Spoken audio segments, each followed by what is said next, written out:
Arrepiéntete, Arlequín, dijo el señor Tic-Tac, de Harlan Ellison. Allí está la raíz de todo. Ahora comencemos por el medio y luego sepamos el principio. El final se encargará de sí mismo.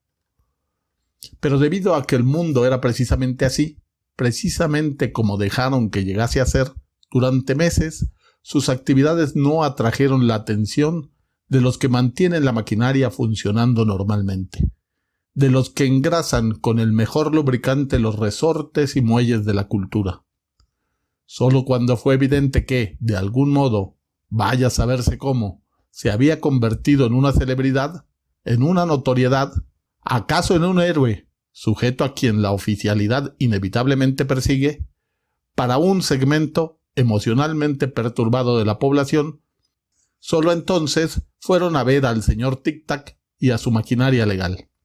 Pero por ser el mundo como era, y porque no tenía forma de predecir que él llegaría a existir, posiblemente un rebrote de alguna enfermedad erradicada largo tiempo atrás, que ahora volvía a surgir en un sistema donde la inmunidad había quedado en el olvido, posiblemente por eso se le había dejado adquirir demasiada realidad.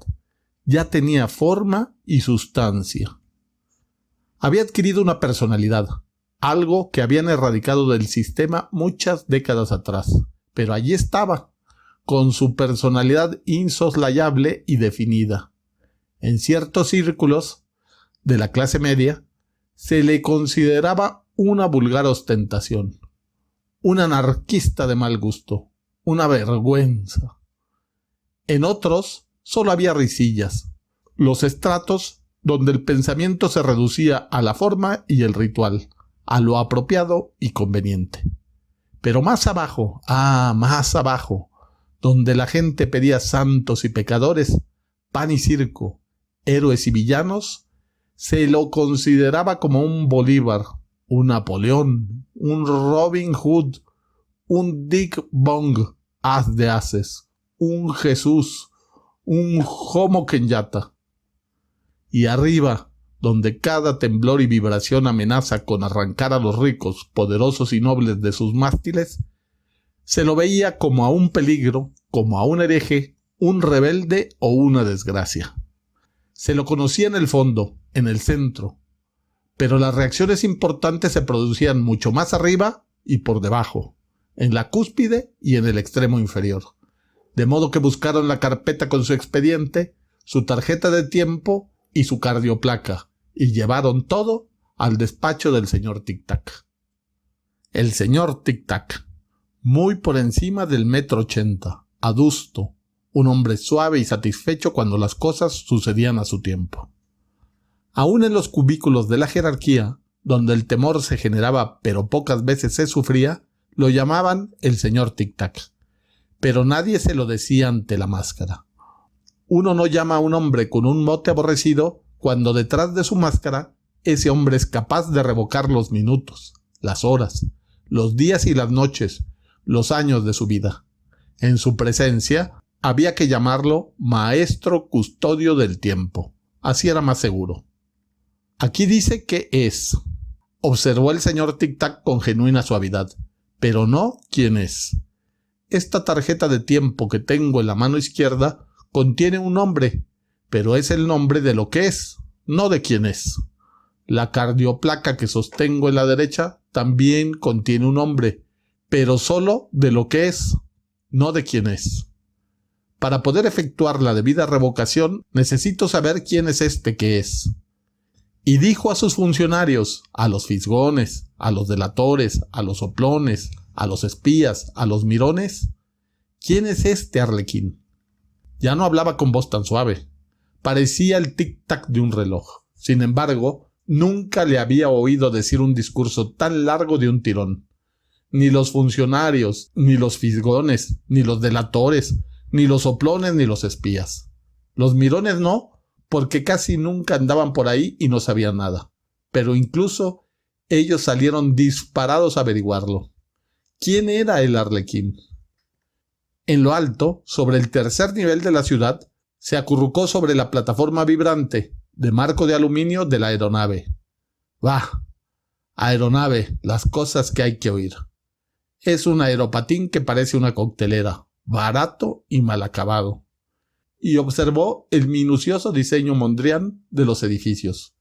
Cerca de allí, oyó el metronómico izquierda del turno de las 14:47 que ingresaba en la planta de rulemanes Timkin, todos ataviados con zapatillas de suela de goma.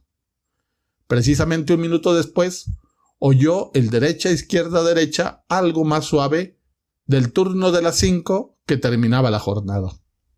Una sonrisa traviesa surcó sus rasgos bronceados y por un instante se le vieron los hoyuelos.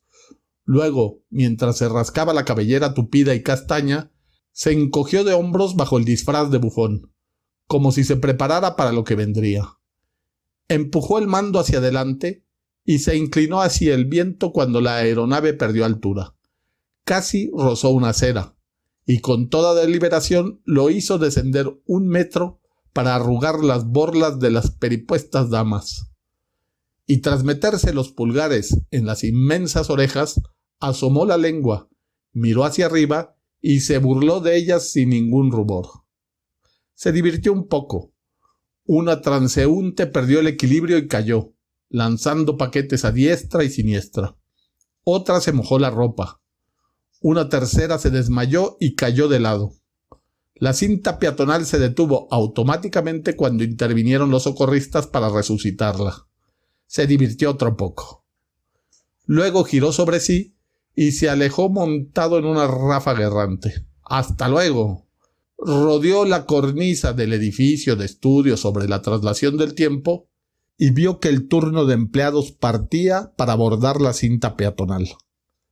Con desplazamientos experimentados y absoluta conservación del movimiento, se introducían de lado en la banda lenta y, en una coreografía que recordaba una película de Busby Berkeley de la antediluviana década de 1930, avanzaban a través de las cintas con paso de avestruz hasta que quedaban alineados sobre la cinta expreso.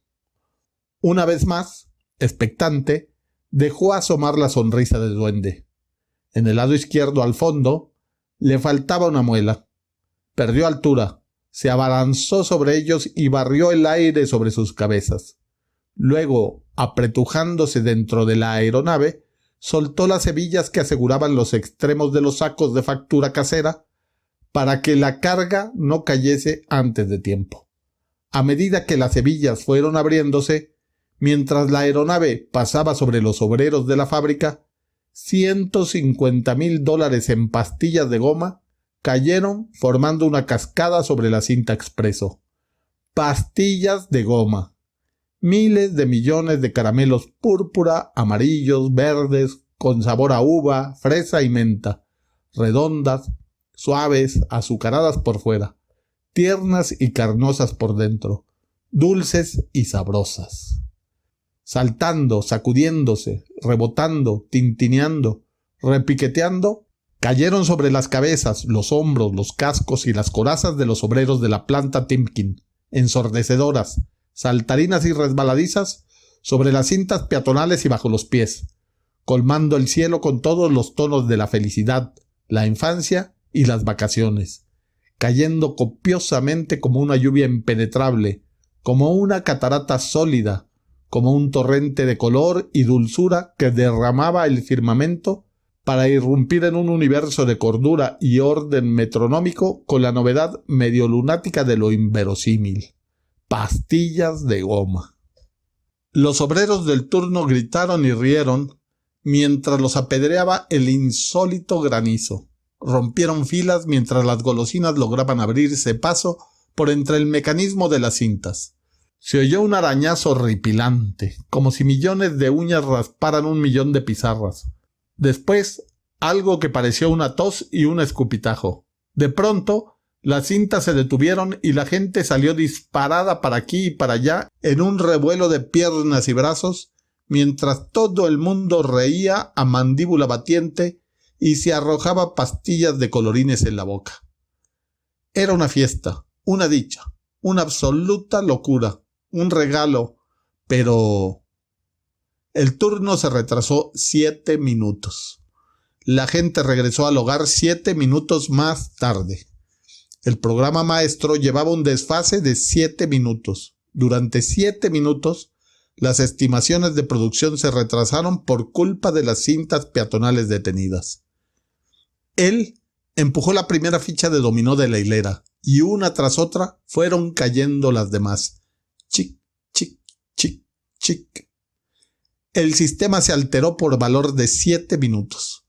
Era una cuestión ínfima, apenas digna de mención, pero en una sociedad en que la única fuerza motriz era el orden, la unidad, la igualdad, la rapidez, la precisión de reloj, la atención al reloj, la veneración a los dioses que regían el paso del tiempo, fue un desastre de consideración.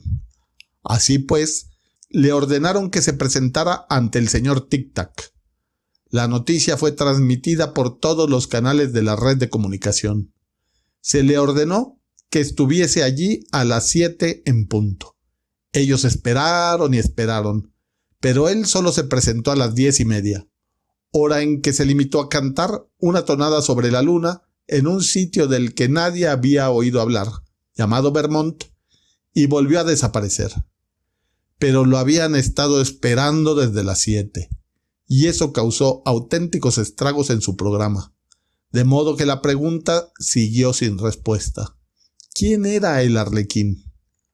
Pero lo que nadie preguntó, más importante aún que lo otro, fue: ¿cómo hemos llegado a esta situación en que un bufón irresponsable y jocoso, de jerga y jerigonza, es capaz de perturbar toda nuestra vida económica y cultural con $150,000 de pastillas de goma? Pastillas de goma, por el amor de Dios. Pero si es una locura. ¿Dónde habrá conseguido el dinero para comprar $150,000 en pastillas de goma? Sabían que debía de haberle costado eso, pues un equipo de analistas de situación abandonaron cualquier otra tarea y corrieron a las cintas peatonales para recoger y contar los dulces, y para obtener evidencias, lo cual perturbó su propio programa y puso patas arriba toda su sección, al menos durante una jornada de trabajo. Pastillas de goma. ¿Pastillas de goma? ¡Un segundo! ¿Segundo del que hubo que dar cuenta? Hace 100 años que no se fabrican pastillas de goma. ¿Dónde las habrá conseguido? Esta es otra pregunta interesante, aunque con toda seguridad la respuesta nunca os satisfará por completo. Pero al fin y al cabo, ¿cuántas respuestas lo lograrían? Ya conocéis el medio. Aquí va el comienzo. Todo empezó así.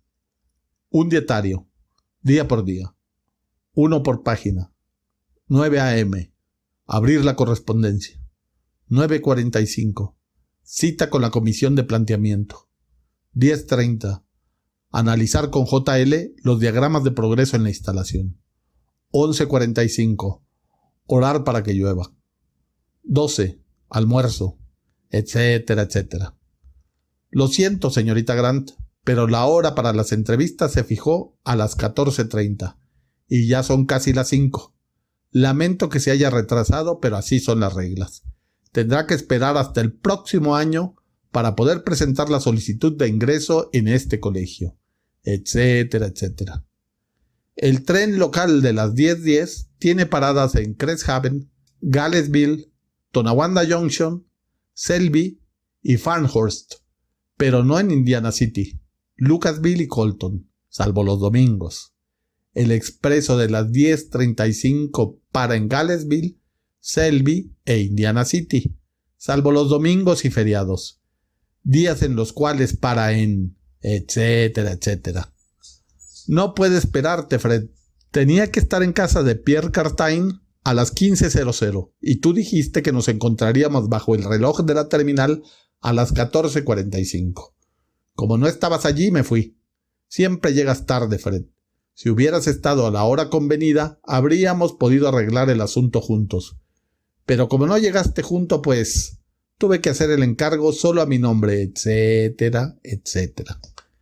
Queridos señor y señora Atterley, con referencia a la constante impuntualidad de su hijo Gerald, nos vemos en la obligación de expulsarlo de la escuela a menos que pueda instaurarse algún método más riguroso para asegurar que llegue a sus clases a la hora debida. Dado que es un estudiante ejemplar y que sus notas son altas, su constante alteración de los programas y horarios nos impide mantenerlo en un sistema donde los demás niños parecen capaces de llegar a donde deben con puntualidad y etcétera, etcétera. No podrá votar si no se presenta a las 8:45. No me importa que el guión sea bueno, lo necesito el jueves. Hora de salida 14:00. Ha llegado usted muy tarde, el empleo ya está ocupado, lo siento. Se han descontado de su sueldo 20 minutos de tiempo perdido. Dios mío, qué tarde se ha hecho, tengo que salir pitando, etcétera, etcétera, etcétera, etcétera. Tic-tac, tic-tac, tic-tac, hasta que llega el día en que el tiempo ya no está a nuestro servicio, sino que nosotros comenzamos a servir al tiempo, a ser esclavos de los horarios, pastores del paso del sol por el firmamento, sujetos a una vida tejida en torno de restricciones, porque el sistema no funciona si no respetamos los programas como corresponde. Hasta que llegar tarde pasa a ser más que un pequeño inconveniente. Se convierte en un pecado, luego en un delito, más tarde en un crimen que se castiga así. El 15 de julio de 2389 a las 00:00, el Departamento del Maestro Custodio del Tiempo requerirá que todos los ciudadanos entreguen sus tarjetas de tiempo y cardioplacas para su procesamiento. Según el Estatuto 557 SGH999, que reglamenta la revocación de tiempo per cápita, todas las cardioplacas se ajustarán a cada titular y... En realidad, crearon un método para cercenar la extensión de vida de las personas. Si uno se retrasaba 10 minutos, perdía 10 minutos de vida. Una hora de retraso merecía idéntico lapso de revocación. Si alguien persistía en su impuntualidad, podía encontrarse con que, un domingo a la noche, llegaba una notificación del maestro custodio del tiempo en el que se le informaba que su tiempo había concluido y que sería desactivado el lunes a las 12 del mediodía, y que tuviera bien dejar en orden sus asuntos, caballero, dama o lo que sea. Así se mantenía en funcionamiento el sistema, mediante este sencillo trámite científico, que se apoyaba en procesos tecnológicos celosamente guardados por el Departamento del Maestro Custodio del Tiempo. Con ello bastaba. Después de todo, era un procedimiento patriótico. Había que cumplir los horarios. Después de todo, estábamos en guerra. Pero, ¿acaso no se está siempre en guerra? ¡Qué desagradable!, exclamó el arlequín cuando la bella Alice le mostró la lámina de «Se busca». Desagradable y muy poco probable. Después de todo, no estamos en la época del lejano oeste. ¿Una pancarta de «Se busca»? No sé si te he dicho que hablas con demasiada inflexión, observó la bella Alice. Lo siento, respondió el arlequín humilde. No tienes que lamentarte. Te pasas el día diciendo lo siento. Ay, Everett, cargas con una culpa tan impresionante. Es una verdadera pena. Lo siento, repitió y luego frunció los labios. Los hoyuelos asomaron fugazmente. No había querido decirlo. Debo volver a salir. Tengo algo que hacer. La bella Alice descargó el cuenco de café sobre el mostrador. Por amor de Dios, Everett, ¿no puedes quedarte en casa una sola noche? Siempre tienes que pasearte con ese espantoso traje de bufón, corriendo como un extraviado y ofuscando a la gente. Tengo que... Se detuvo y se acomodó el sombrero de payaso sobre la cabellera castaña con un tintineo de cascabeles. Se levantó, enjuagó el cuenco de café bajo el grifo rociador y lo puso un momento en el secador. Tengo que irme. La mujer no respondió. El fax ronroneaba. Fue hasta él. Extrajo una hoja, la leyó y se la arrojó a través del mostrador. Se trata de ti, como siempre. Eres ridículo. La leyó deprisa. Decía que el señor Tic-Tac trataba de localizarlo. No dejó que la noticia le preocupara. Saldría una vez más para llegar tarde nuevamente. Al llegar a la puerta, buscó alguna línea de salida y se volvió hacia atrás con petulancia. Para que te enteres, tú también hablas con inflexión. La bella Alice alzó los ojos hacia el techo. Eres ridículo. El arlequín partió y quiso cerrar de un portazo, pero la puerta se cerró por sus propios medios, suave y lentamente. Se oyó un débil toc, toc. La bella Alice se levantó con un exasperado suspiro y abrió la puerta. No se había ido. «Regresaré a las 10:30, ¿está bien?» Ella asomó su rostro desolado. «¿Por qué me dices esas cosas? ¿Por qué? Sabes que llegarás tarde, lo sabes mejor que yo. Siempre te retrasas. ¿Qué necesidad tienes de decirme estas tonterías?» Cerró la puerta. Al otro lado, el arlequín asintió. «Tienes razón, siempre tienes razón. Llegaré tarde, siempre llego tarde. ¿Qué necesidad tengo de decirle estas tonterías?» Se encogió de hombros y partió, para llegar tarde una vez más. Disparó los cohetes lanzahumos y dibujó en el firmamento: exactamente a las 8:00 acudiré a la 115ª convención anual de la Asociación Médica Internacional. Espero que podáis acompañarme. Las palabras ardieron en el cielo y desde luego las autoridades se presentaron para esperarlo. Supusieron naturalmente que llegaría tarde. Llegó 20 minutos temprano, mientras sujetaban las redes que debían atraparlo. Les habló por el altavoz estruendoso que lo sobresaltó y lo sacó de quicio. Tanto que sus propias redes pegajosas se cerraron sobre ellos y los dejaron pendiendo por encima del anfiteatro, entre pataleos y aullidos. El arlequín empezó a reír y se disculpó profusamente. Los médicos, reunidos en cónclave solemne, estallaron en carcajadas y aceptaron las disculpas del arlequín con exageradas inclinaciones de cabeza y reverencias. Todos se divirtieron a más no poder y pensaron que el arlequín era un payaso de calzón y faralá. Todos, claro está, menos las autoridades, que habían sido enviadas por orden del señor Tic-Tac y que quedaron colgados como carga a la estiva sobre el suelo del anfiteatro, del modo más inapropiado. En otra parte, en la misma ciudad donde el arlequín efectuaba sus actividades, sucedía algo totalmente ajeno a lo que aquí nos concierne, pero que, sin embargo, ilustra el poder y la coerción del señor Tic-Tac. Un hombre llamado Marshall Delahanty recibía su aviso de desactivación del departamento del señor Tic-Tac. Su esposa tomó la nota de manos del empleado de traje gris que había ido a entregarla, con la tradicional expresión de condolencia estampada horrorosamente en el rostro. La mujer supo de qué se trataba aún antes de abrirla. Era una esquela que, en esos días, todos reconocían de inmediato. Contuvo el aliento y la sostuvo lejos de su cuerpo, como si se tratara de un portaobjetos impregnado de botulismo. Oró para que no fuese para ella. «Que sea para Marsh», pensó con brutalidad y realismo. «O para alguno de los niños.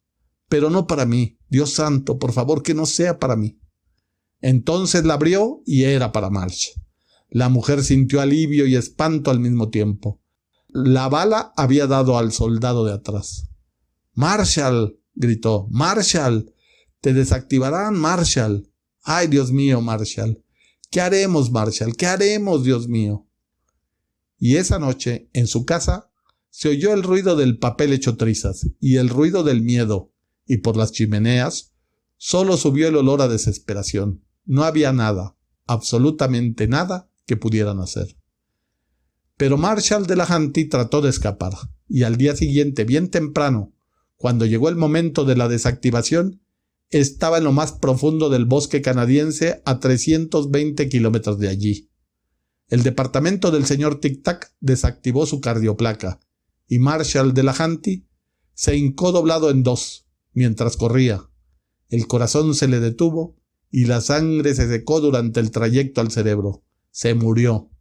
Eso fue todo.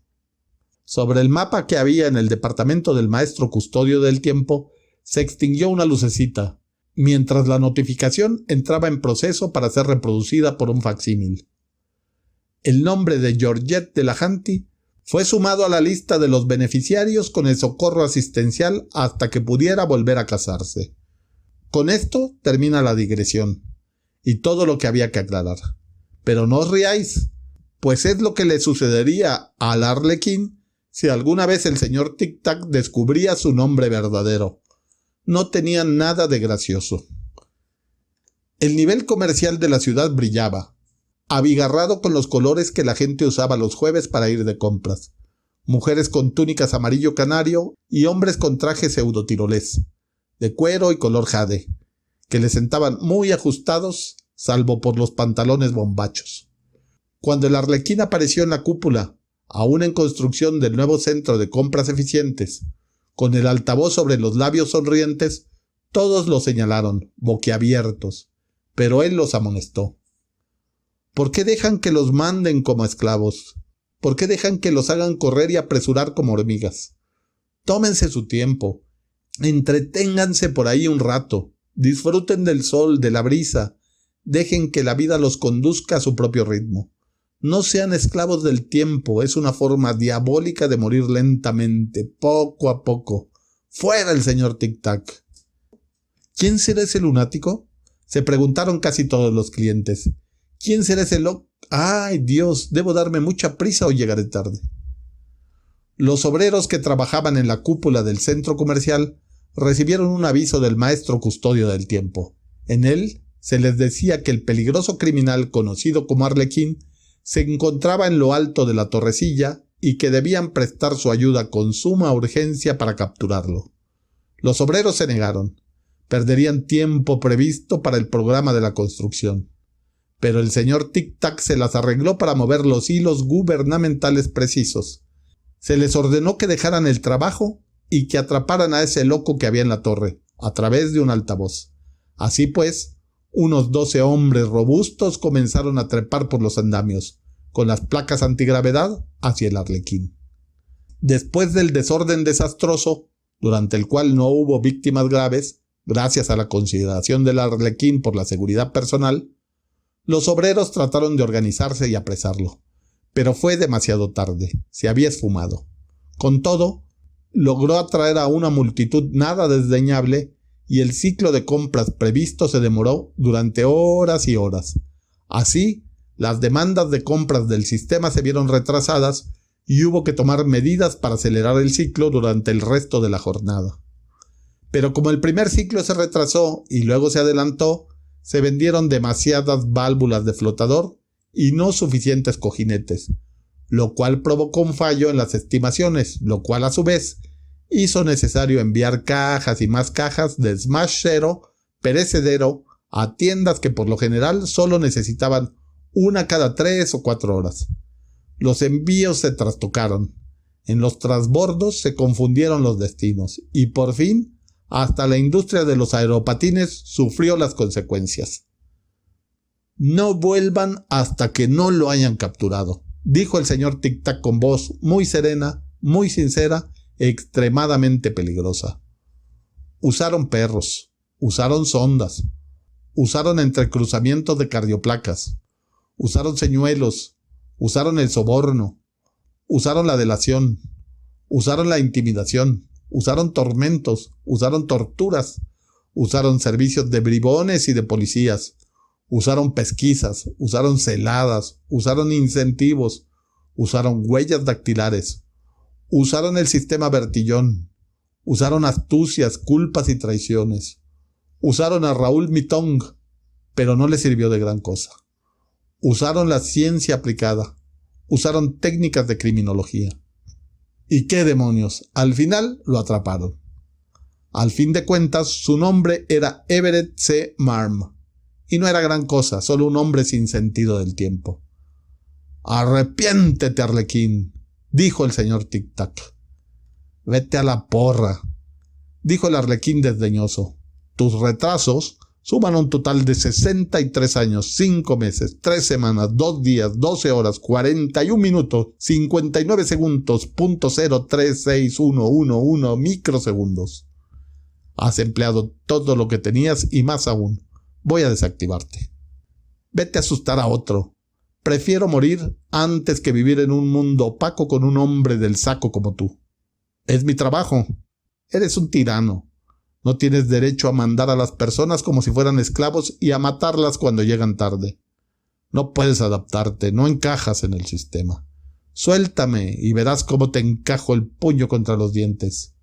Eres un inconformista. Eso antes no era ningún delito. Pues ahora lo es. Vive en el mundo que te rodea. Lo odio, es un mundo atroz. No todos comparten tu opinión. A casi todo el mundo le gusta el orden. A mí no, y a casi toda la gente que conozco tampoco. No es cierto. ¿Cómo crees que te capturamos? No me interesa saberlo. Una chica llamada Bella Alice nos dijo dónde te encontrabas. Mentira. Es cierto. Tú la sacas de quicio. Quiere formar parte de la sociedad. Quiere sentirse satisfecha. Voy a desactivarte. Pues entonces hazlo y déjate de discusiones. Voy a desactivarte. Eres un imbécil. Arrepiéntete, Arlequín, dijo el señor Tic-Tac. Lo enviaron a Coventry y en Coventry lo programaron. Fue como lo que le hacían a Winston Smith en 1984, que era un libro del que ellos nada sabían, solo que las técnicas eran cosa muy antigua. Eso hicieron con Everett C. Marm. Así, un día, mucho tiempo después, el Arlequín apareció en la red de comunicación con aspecto de duende, hoyuelos y ojos brillantes. No parecía que le hubieran lavado el cerebro. Dijo que había estado equivocado, que era algo bueno, muy bueno, integrarse al sistema, ser puntual y no andar perdiendo el tiempo por ahí. Todos lo miraron en las pantallas públicas que cubrían toda una manzana, de esquina a esquina, y se dijeron, ya ves, después de todo, no era ningún loco. Sí, así funciona el sistema, pues que siga haciéndolo. De nada sirve luchar contra la burocracia municipal, o en este caso contra el señor Tic-Tac.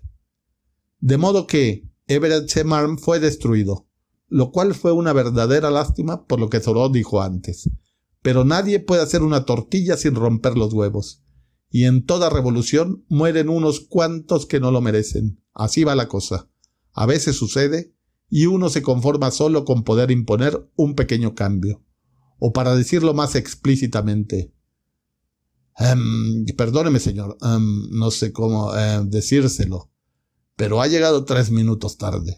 El horario se nos ha, digamos, desequilibrado.